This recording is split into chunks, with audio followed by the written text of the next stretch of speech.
Heyo everyone, I'm Kronos, and this is an updated Q&A video to help answer a lot of people's questions for the challenge. I've taken some of the questions that I've received from my setup video, and from the challenge Discord server, which is linked in the description below. Feel free to go to whichever section you might need help with. If you plan on running the game on a Mac or Linux machine, which I do not recommend, your runs can still be accepted to the leaderboards. However, we will only accept the RTA time of these runs, which means the time with all the loads. This is because load removing is very difficult to do without the use of the load remover or Autosplitter feature in LiveSplit. However, if you are competing for a top 3 time, or have a run that is within the top 3 time range, we can manually remove your loads and see if you are eligible for the prize.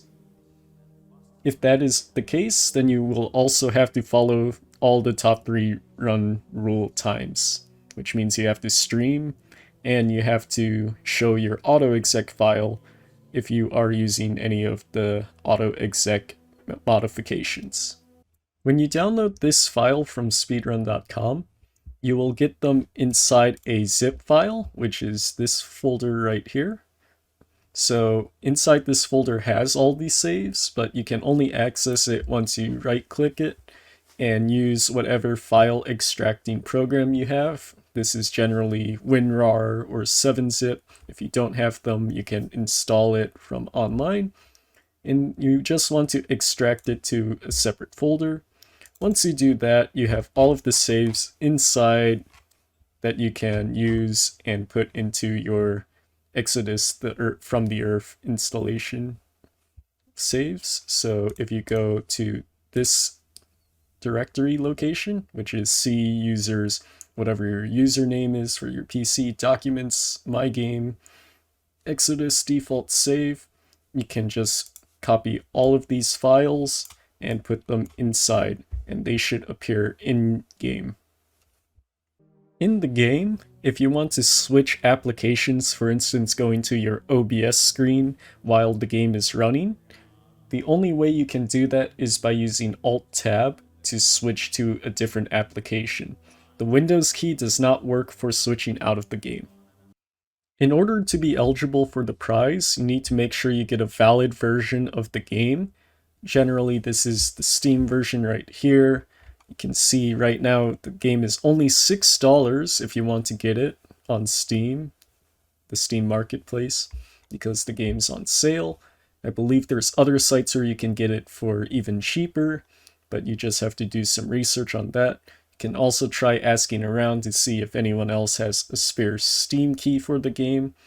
But overall, we just want to make sure that you do not have a pirated version of the game, because there are different game versions and we don't want to rely on checking to see if you have a different game version than the one that we say to use.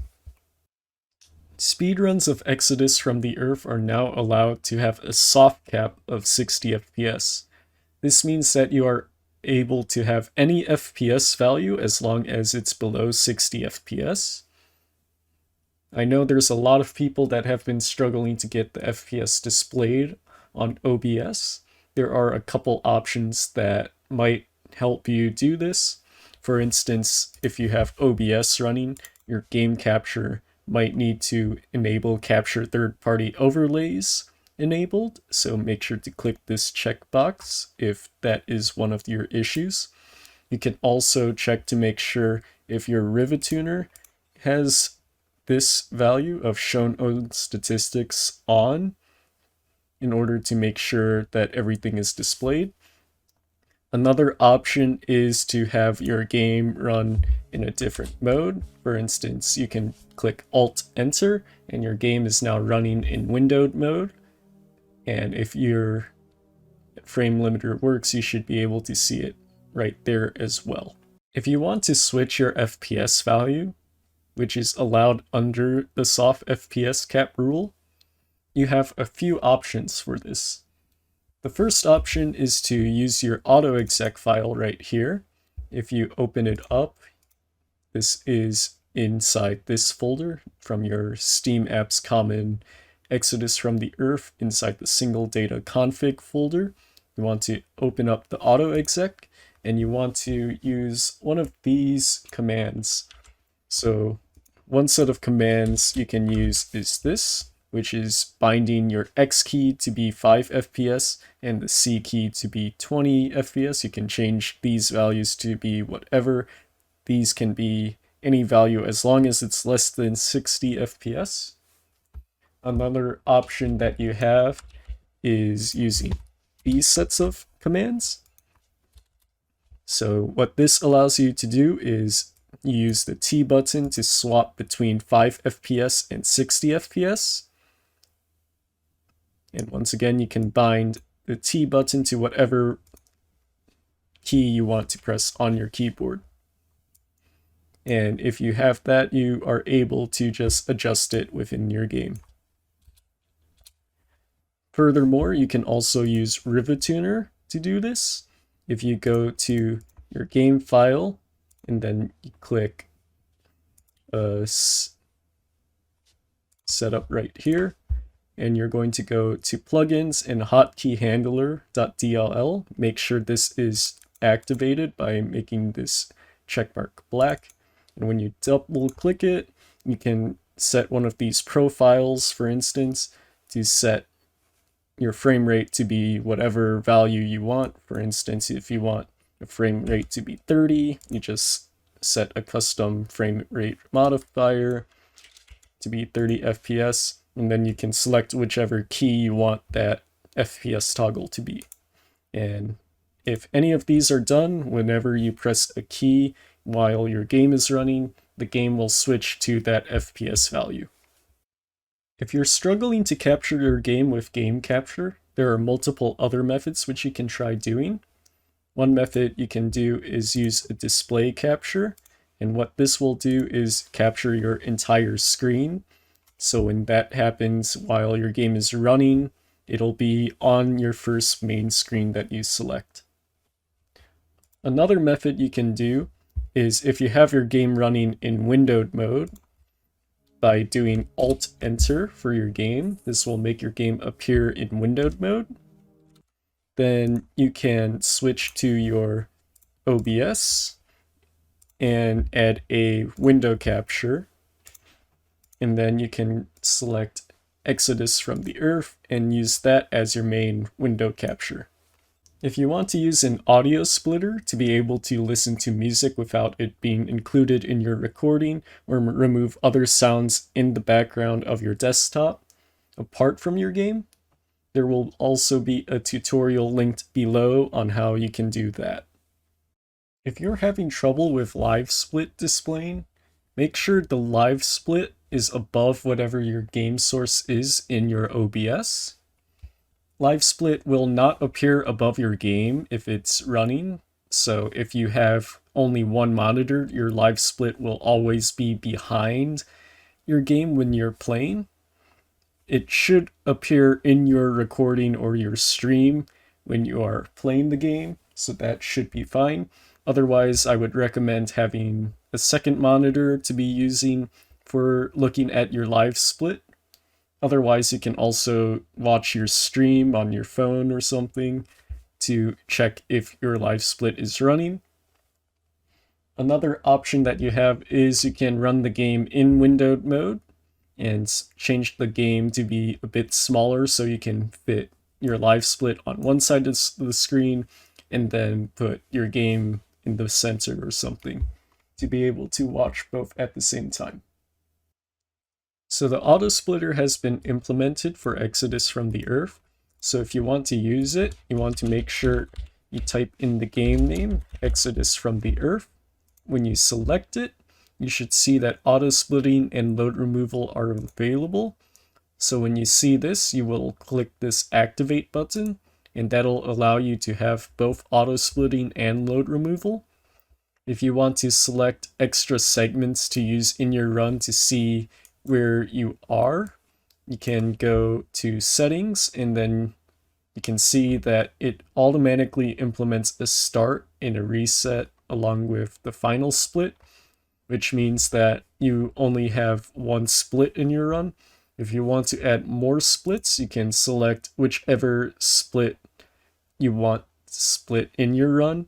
For instance, if you are doing here, the chapter 13 skip, you select this split, and that'll be your first segment of the run. And if you want it to split through the rest of the game, just select all of these splits. And then you'll need to count how many splits are included in this amount. So we can see 5, 6, 7, 8, 9, 10, 11, 12, 13, 14, 15, 16, 17, 18 splits. So that means you will need to add 18 segments inside of here. So each split you can name whatever split, and then when you do, you just make sure you have enough splits to include for all of the rest of your run. If you want to add a speedometer to your LiveSplit, you will need to download this LiveSplit plugin, which you can find here, the LiveSplit.memory graph. So you want to download this .dll file.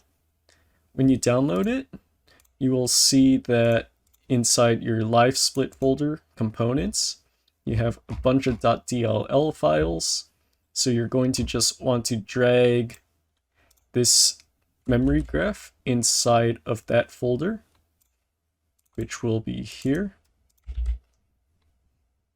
Once that is done, restart your LiveSplit. And you will need to open it up once again. Once you do that, you will notice that when you go to edit layout and you add components, information, memory graph here, you will see that you have this layout setting inside of it. Now, to get the speed of your character in the game, you want to copy these settings into your LiveSplit. So just make sure all of these are copied exactly. And if you are playing in-game, you should get a speedometer running for your LiveSplit. For Exodus from the Earth, we're allowing you to remove splash screens from your game folders. What this does is it removes all the introductory startup screens when you first open the game, letting you get back into the game easier and faster in case your game crashes or something. And you can remove them by going into your Exodus from the Earth files, and you want to remove all of them from single data AVI. So you'll have these 4 folders that or files that you want to remove, along with going to net data AVI. You can remove the same ones here as well. If you have an issue with side-by-side configuration for the game, the issue is most likely caused by a missing MSVC++ 2005 redist. So you want to download and install it from this website. You might also need to download DirectX 9 because Windows doesn't do it anymore. When you go through this installation, just make sure you don't install the Bing bar if you don't want that. The links for these are in the description as well. And yeah. If you want to change your FOV in the game, you need to go to your C program files, Exodus from the Earth single data config folder, and edit the auto exec from here. So from here, you're going to want to add another line to this, and the line will be CL_FOV. And then you can set the FOV to be a value that you want that is in between the range of 75 and 120. 75 is the base FOV of the game. So if you want to set it higher, you can go up to a max of 120 FOV. You find most runners use around 100. So I would recommend, for instance, CL_FOV 100 to be set as your value. If you achieve a top 3 time in the game, you are required to show your auto exec file, so just make sure after you complete your run, and it is a top 3 time, to show the contents of this file. If your game is unable to change resolution for any reason, there are 2 solutions to this. The first one is to try running the game in compatibility mode. So if you go to your game folder /bin, you can find the game's exe here and go to properties, compatibility, and run the compatibility troubleshooter. What this will do is let you launch the game in the compatibility mode, and you should be able to fix your resolution in that way. The alternative way that you can do it is going to your My Games Exodus default folder and opening this display.config file. And what this will do is have all of these values, and you can see you have 2 values in U width and U height, and just change these values to whatever your desired values are. For instance, mine are 1920 by 1080. To prevent it from breaking, you can also change this file to be read-only, and that'll prevent it from changing in the future. If you're having an issue with the game being very slow or potentially crashing during one of the sections of the game, this is probably due to a memory issue within the game. There is a fix to this in speedrun.com, as you can see, a patch that was created by members of the community. To install it, you're just going to download this patch right here. This will give you a folder like this. You want to extract it, and you'll have a memory.luc file. Then you want to navigate to your games folder, this one right here, Exodus from the Earth Single Data Cache Lua AI Common, and you just want to replace this memory.luc file with the one you downloaded. So just drag that in, and then that should all be done. If you're a trick hunter or glitch finder, if you want to enable the in-game console, you're going to want to go to your auto exec file, and you want to type in this line, eg_block console 0. This will allow you to open the console while in-game by using the tilde key. So I will link a bunch of useful commands here, but I will show a couple off in-game right here. To open the console in-game, you press the tilde key. This will show you this entire screen of the console.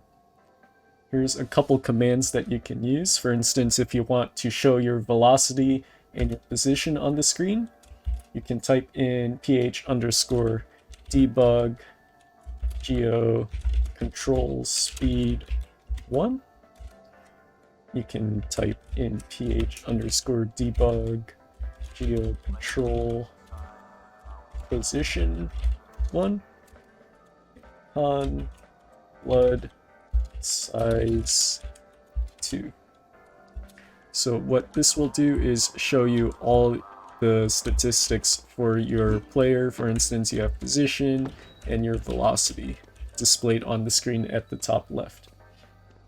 If you want to reset all of your game variables and previous commands, just type in RTL_reset cvars2 into your console, and what this will do is remove all of your commands that you've inputted, and then you just need to make sure you restart your game once you do that to make sure everything works properly. Once again, this is not allowed for speedruns of this game to be submitted. This is only allowed for trick hunting and glitch finding testing stuff. In Exodus from the Earth, one of the common tricks that people do in the run is crouch spamming. What this does is allows you to basically be invincible to enemy bullets. They will still sometimes connect, but normally what happens is a lot of their shots will just miss. So even in big areas with a ton of enemies, like just spamming crouch, you're basically invulnerable to all of this. However, If you are doing this, you are still able to take damage from grenades and explosions, and even some bullets will still connect. So just be careful when you do this. In Exodus from the Earth, bunny hopping is not quite like other Source games. This game does not allow you to do scroll wheel bunny hopping by using your scroll wheel to continuously jump. This is because when you do that, there is a 300 millisecond delay where you can no longer jump once you press the button. So in order to b-hop, you'll need to manually press the jump button at a precise time. To do bunny hopping, you're going to want to start by holding forwards and then jumping and turning in a direction. This is called an air strafe. So when you do it correctly, you'll notice that your speed increases when you jump and turn. And what you want to do is maintain your momentum when you do this and keep going forwards in the same direction.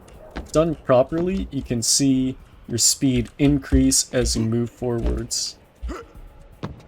It's important to note that when you do this, you're turning in the same direction as the key you're pressing.